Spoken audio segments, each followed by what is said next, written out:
Future-Proof is sponsored by Concordia Dental Healthcare, expert care you can trust.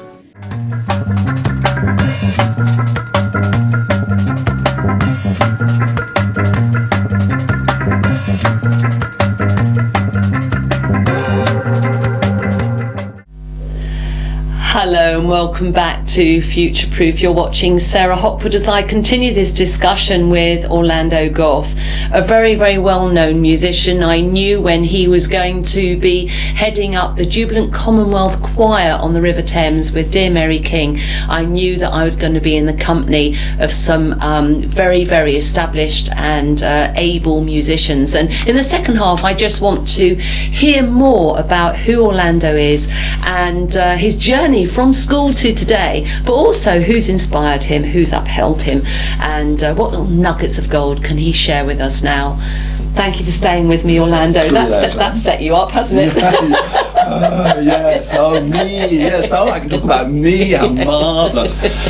I started quite early with music. I went to a boarding school for my sins and started playing piano and cello very soon afterwards, aged 7. And I think one could say I got off to a really, really bad start.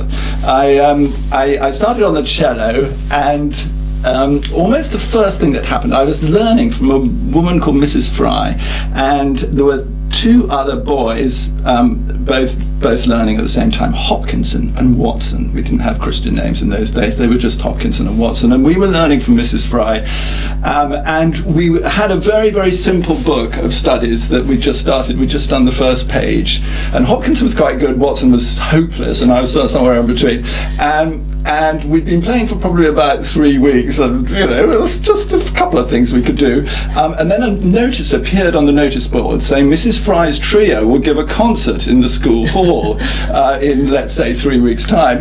And this is more a story about boarding school, actually, and how ridiculous it is. Which school was it? It was called Cott Hill. It was a nice little prep school near Oxford. Oh, right. Okay. And I saw this notice, and I thought, oh, how are we going to do this? How are Hawkinson and Watson and I going to give this concert? Because actually we can only play about 4 things between us, and we're not that good at those.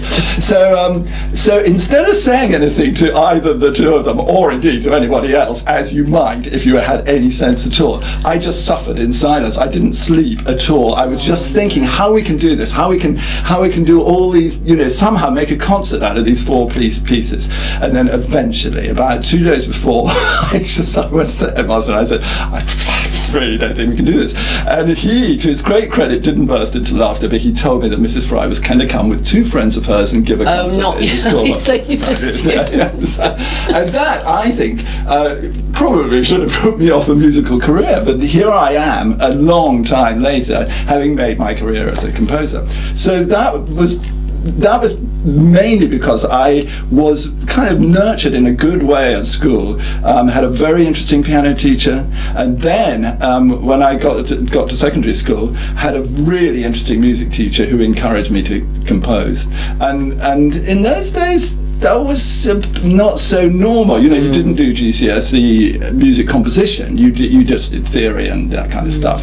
And so it was quite unusual to encourage somebody to really start composing. So that was great. Then I went to uni, did maths, which was... Maths and music often sit together. Maths and music were sitting together quite well. Thought about becoming a mathematician, but decided that being a composer was more interesting and sort of more sociable and kind of, more wide-ranging.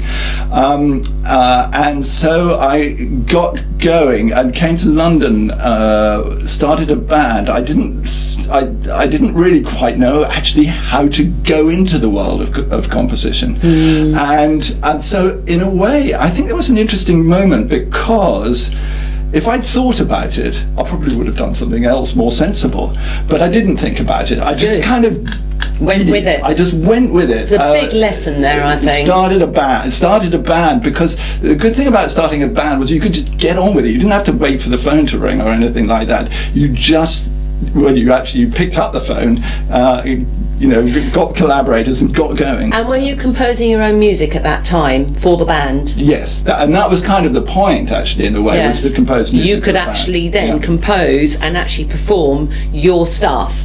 Exactly. In your freedom. And what instrument were you playing? Well, I was playing the piano at the time. Yeah. And so I was in the band. The band rapidly grew. The band started by having four people in it, and after a not very long time, we had 32 because we could not say no to anybody. And as you can imagine, nobody got paid enormous amounts of money to be in this band. But it was an incredibly glorious thing at its best. And what was wonderful about it was that it was an opportunity just to kind of get on with my life, and find my way into the world, I suppose. Because London, I moved to London, and it's quite a fierce kind of place. So you were Oxford, London. When did you move to Brighton? About 20 years ago. Yes, I knew you obviously when you were Brighton based. Yeah. So Orlando, what are you doing?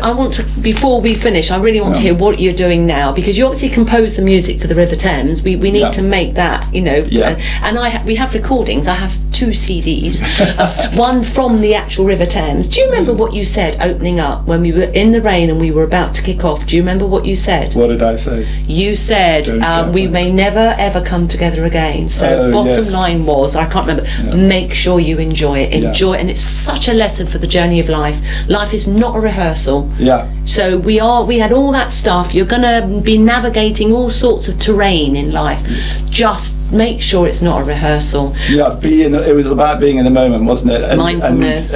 And it's sometimes hard to forget, partly because in those circumstances you can be quite nervous, and your mind gets a bit distracted, but actually you need to be in the moment, to do a good performance, but also to really get the enjoyment in. So you're in the middle of composing anything now? I am. I've got a few things on. I mean, part of the way that my career works is that I need to be doing several things at once. So I'm writing the music for a dance piece by a marvellous choreographer called Shobana Jayasingh. I'm doing a bell ringing project with a group of bell ringers in Dorset, which is really great. It's just fascinating. Bell ringing, amazing. Lovely. Absolutely amazing. I'm doing a very interesting project which I've been doing for several years actually, called Stroke Odysseys, where we're working with people who've had stroke to make performance, sort of movement performance, and also music, and that is really fascinating. Of course it's all about how the brain works, and strategies, and what seems to be called neuroplasticity, the idea that the brain can adapt once it's had a traumatic event. I find all this just absolutely fascinating. And there's a lot of research, isn't there, with dementia and what have you, that people come back to life hearing music of old that stir emotions. And thinking of your bell ringing, I must just share a quick story. I've got fingers in pies too, and one of the things that I do now is run choirs on cruise ships. And I'm away for Christmas, and I've got the whistles for just simple notes, and little sheets of paper, and a little conducting stick like that. And so I want to see if I can get the captain and his senior crew with a whistle each, and then I come on and go and we do simple carols. How awesome would that be? The passengers would absolutely love it if the crew are up for it. Yeah, that's great. I think it's a brilliant idea.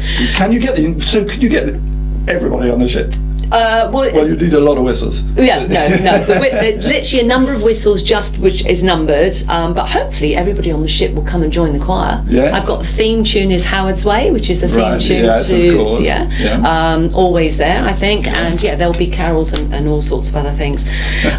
So Orlando, is there anything anybody can help you with, if you know what I mean, or signpost you, or I don't know. Is there anybody you want to get in? I don't know. Anything you're looking? Have you got anything on your bucket list that you still want to do? And maybe somebody could be watching, they might go, I could help with that. Oh, that's a very good offer. Yes, let's think about stuff that's going on at the moment.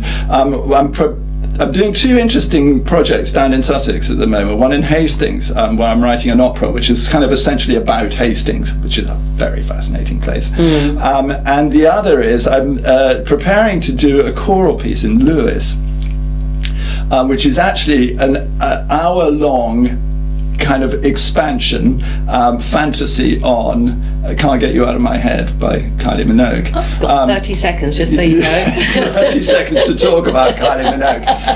And no, what you want. Yeah. And it's a marvellous local choir called the Baroque Collective, and who are really ace. And we're looking for some funding for it. So yeah. How do they find you?